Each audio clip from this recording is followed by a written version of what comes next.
Laws are like spiders' webs, the big flies get through, while the little ones are caught. Solitude is fine, but you need someone to tell that solitude is fine. Our heart is a treasury. If you pour out all its wealth at once, you are bankrupt. If love is the first of passions, it is because it flatters all the rest of them at the same time. When women love, they forgive everything, even our crimes. When they do not love, they cannot forgive anything, not even our virtues. And diving deep into the sea of pleasures, he brought back more grit than pearls. Courtesy is only a thin veneer on the general selfishness. Reading brings us unknown friends. The most natural feelings are those we are least willing to confess. To speak of love is to make love. Feeble folk are as easily reassured as they are frightened. People exaggerate both happiness and unhappiness. We are never so fortunate nor so unfortunate as people say we are. Love has its own instinct, finding the way to the heart, as the feeblest insect finds the way to its flower, with a will which nothing can dismay or turn aside.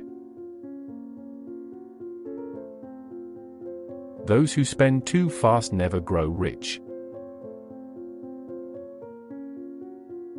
Marriage must incessantly contend with a monster which devours everything, that is, familiarity. All human power is a compound of time and patience.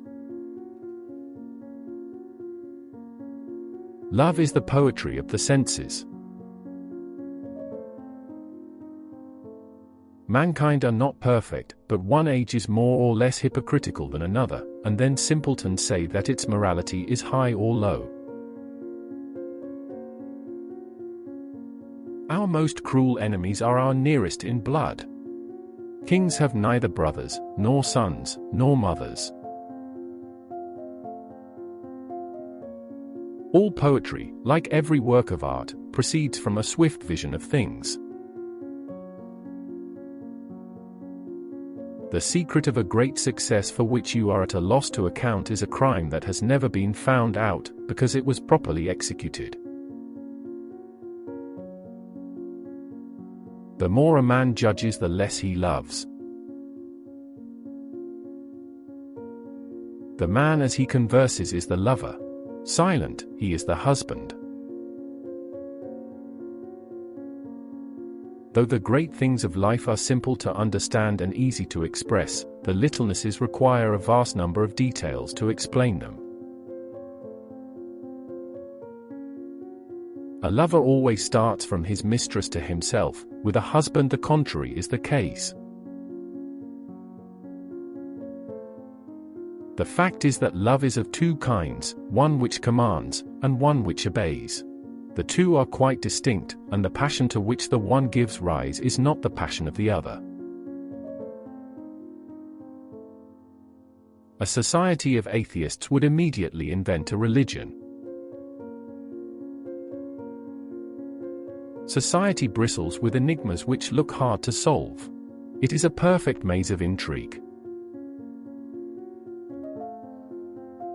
Between two beings susceptible of love, the duration of passion is in proportion to the original resistance of the woman, or to the obstacles which the accidents of social life put in the way of your happiness.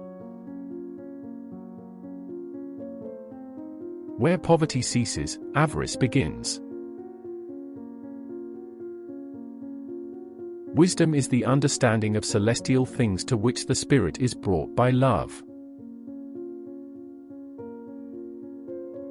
It is easier to be a lover than a husband, for the same reason that it is more difficult to be witty every day, than to say bright things from time to time. Children, dear and loving children, can alone console a woman for the loss of her beauty. The man who can perpetually bring his thought to bear upon his facts is a man of genius. But the man of the highest genius does not display genius at all times. If he did, he would be like to God. Power is action, and the elective principle is discussion. There is no policy, no statesmanship possible where discussion is permanent. The most virtuous women have in them something which is never chaste. Excessive joy is harder to bear than any amount of sorrow. Love may be or it may not, but where it is, it ought to reveal itself in its immensity. If youth were not ignorant and timid, civilization would be impossible. Vanity is only to be satisfied by gold in floods. Chance, my dear, is the sovereign deity in childbearing. Between the daylight gambler and the player at night there is the same difference that lies between a careless husband and the lover swooning under his lady's window. Little minds need to practice despotism to relieve their nerves, just as great souls thirst for equality in friendship to exercise their hearts.